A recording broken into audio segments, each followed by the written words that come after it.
Hi, this is Brendan DeShaw from audiogoldmine.com.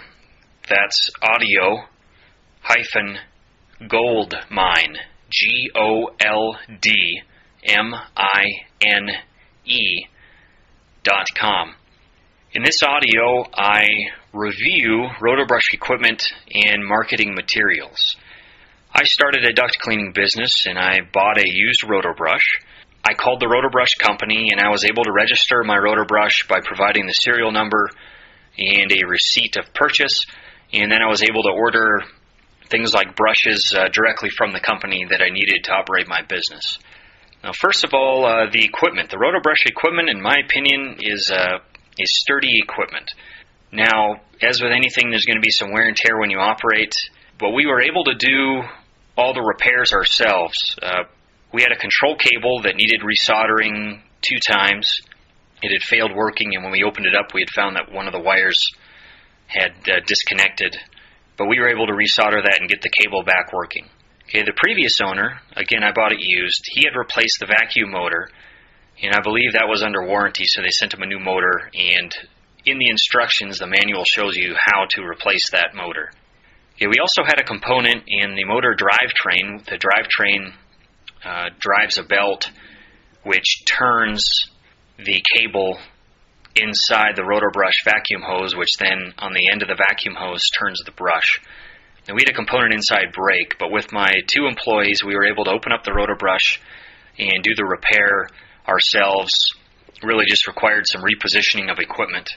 Was not covered in the operating manual, and so we had to get inside, but it is fairly intuitive once you get inside the Rotobrush to do repairs.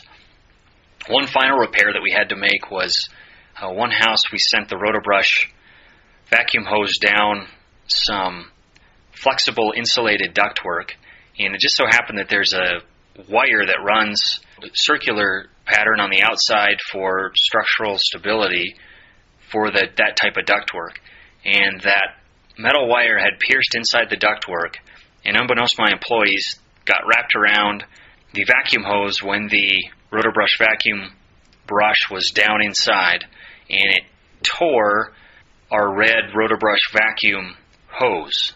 We did get it pulled out, and I was able to repair it just with some duct tape, and it worked fine after that. So overall, the Rotobrush sturdy equipment, you're going to have some things that need repair, but mostly anyone with any technical know-how should be able to do the repairs. Okay, it comes with adequate instructions to help you identify different types of ductwork and do the cleaning. It comes with a 5-step process, and it was fairly helpful. I did create some supplemental instructions for my employees, but overall, what comes with the Rotobrush in the instruction manuals is fine.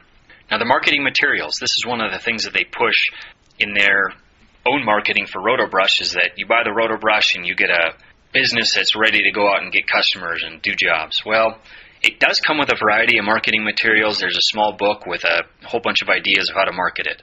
You can follow it to the letter, but if you have some critical factors working against you, you're going to find that you can do all the marketing in the world, but you're not going to get enough customers to keep your business going. Rotobrush is there to sell their equipment, and they do a good job at that. They've got great marketing for their own equipment. But you need to do your own analysis of your own area and determine whether or not duct cleaning is going to be a feasible business for you in your area. I identified 5 critical factors that will make or break a duct cleaning business. For more information on these critical factors in the audio seminar that I created, go to audiogoldmine.com. That's audio-goldmine, GOLDMINE.com.